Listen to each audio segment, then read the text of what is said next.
बनाए रखेगा। आगे बढ़ेंगे। जम्मू कश्मीर की सरहद से लगते हुए पठानकोट के बमलियाल इलाके में 2 संदिग्ध देखे गए हैं। इसके बाद पंजाब पुलिस और जम्मू कश्मीर पुलिस ने सर्च ऑपरेशन शुरू कर दिया है। इस संबंध में जब गांव के लोगों से बातचीत की तो उन्होंने बताया कि रात के समय करीब 9 बजे 2 आदमी उनके गांव में घुसे और एक फार्म हाउस में रोटी मांगने लगे। इस दौरान उनको धमकाया भी कि अगर आपने किसी को बताया तो आपको जान से मार देंगे। वहीं लोगों ने इसकी सूचना पुलिस को दी, जिसके बाद पुलिस द्वारा तलाशी अभियान भी चलाया जा रहा है। तो एक तरफ डोडा के अंदर जो है वो आतंकियों को मार गिराने का काम जारी है, दूसरी तरफ अब पठानकोट और बॉर्डर पर जो है कठुआ बॉर्डर पर कहीं ना कहीं तलाशी अभियान भी शुरू हो चुका है। इस वक्त इस पर ज्यादा जानकारी के लिए हमारे साथ हमारे सहयोगी रंजीव मेहता कठुआ से सीधे जुड़ चुके हैं। रंजीव, बताइएगा, ये संदिग्ध देखने का मामला पुंछ, राजौरी, कठुआ या सांबा में निकल के सामने आ रहा है पिछले कुछ दिनों से। एक तरफ आज डोडा के अंदर एनकाउंटर हो रहा है, वहां पर मुठभेड़ हो रही है, लगभग 2 आतंकियों को मार गिराने की खबर आ रही है, लेकिन यहां पर जो संदिग्ध देखे गए हैं, क्या कुछ अभी तक अपडेट निकल कर आई है?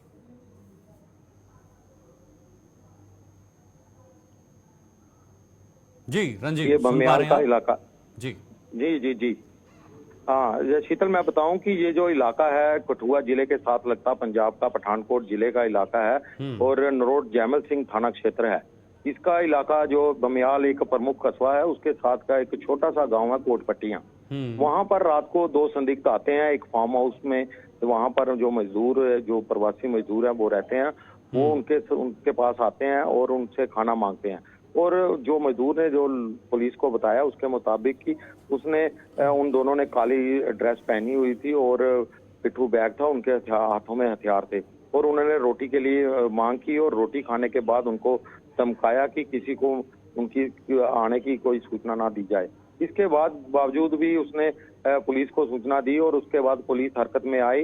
इसकी सूचना जैसे ही कठुआ जिले की पुलिस को, कठुआ पुलिस को लगी तो उन्होंने भी अपने बॉर्डर के साथ लगते इलाके में तलाशी अभियान, गहन तलाशी अभियान रात रात चलाया। क्योंकि इस इलाके की बात करूं तो उज्ज दरिया जो है इस इलाके का प्रमुख जो आतंकी है उनका रूट रहा है। रंजीव, क्या जम्मू की तरफ देखे गए थे या पंजाब की तरफ देखे गए थे? ये पंजाब का गांव है। बिल्कुल बिल्कुल हमारे कोट पुन्नू का जो हमारा लास्ट गांव है जो जम्मू कश्मीर का, उसके साथ लगता गांव है। वहाँ मात्र वहां से 500 मीटर की दूरी पर है और वहां पर ये इनको देखा गया, स्पॉट किया गया। जब उसके बाद जम्मू कश्मीर पुलिस भी हरकत में आ गई, एसओजी मौके पर पहुंची, सीआरपी और अन्य एजेंसियों ने भी, बीएसएफ भी वहां पे थी, तो उन्होंने गहन तलाशी अभियान वहां पे ठीक है रंजीव, जब आम लोगों से बातचीत हुई तो उन्होंने क्या बताया? क्या उनके पास हथियार भी शामिल थे? हथियार भी उनके साथ में थे?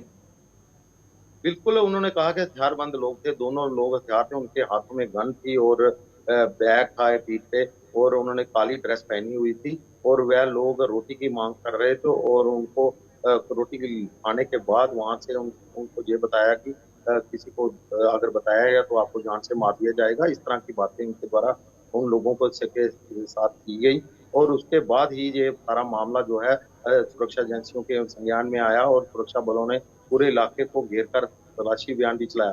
तो बहुत बड़ा इलाका है, दरिया का इलाका है और उज्ज दरिया है जो सीधा जम्मू कश्मीर के पहाड़ी इलाकों की बिलावर के इलाके की तरफ चलता है और ये सारा यहाँ से लखनपुर की दूरी भी 15 से 20 किलोमीटर की है और अमरनाथ यात्रा जो शुरू हो चुकी है। कहीं ना कहीं पाकिस्तान की बौखलाहट जो है वो साफ तौर पर दिख रही है। ऐसे जो हमले जैसे डोडा में हो रहे हैं, जहाँ अन्य जगह पे जैसे हीरानगर के पहले सैदा इलाके में भी हुआ, तो ये एक बौखलाहट है पड़ोसी मुल्क की जो हमारे देश में शांति फैलाना चाहता है। बिल्कुल रंजीव, देखिए लखनपुर प्रवेश द्वार भी है, वहीं से प्रवेश होती है यात्रा जम्मू कश्मीर के अंदर। ऐसे में अब सुरक्षा एक बहुत बड़ी चुनौती होगी जम्मू कश्मीर पुलिस के लिए और इस तरह की मूवमेंट को वहां पर देखना ये एक चुनौती है। बिल्कुल, इस बार जो अमरनाथ यात्रा के लिए जो सुरक्षा के बंदोबस्त हैं काफी कड़े कर दिए गए हैं। जिला पुलिस की बात करें तो हर जगह सीसीटीवी कैमरे में लगाए गए हैं। पूरा लखनपुर से लेकर जो कठुआ जिले का इलाका है वो सीसीटीवी कैमरे की जद में है और वहां पर पेट्रोलिंग लगातार सुरक्षा बल जो एडिशनल सुरक्षा बल जो लगाए गए हैं यात्रा के दौरान हर समय वो हाईवे पर पेट्रोलिंग करते रहेंगे और जितने भी लिंक रोड्स हैं वहां पर भी विशेष नाका पॉइंट लगाए गए हैं। शॉर्टकट लेने की किसी को इजाजत नहीं है। जितनी गाड़ियां सीधी लखनपुर से सीधे जम्मू पठानकोट हाईवे से होते हुए सीधे जम्मू के आधार शिविर में पहुंचेंगी। ओके, ठीक है, बहुत बहुत शुक्रिया आपका रंजीव तमाम जानकारी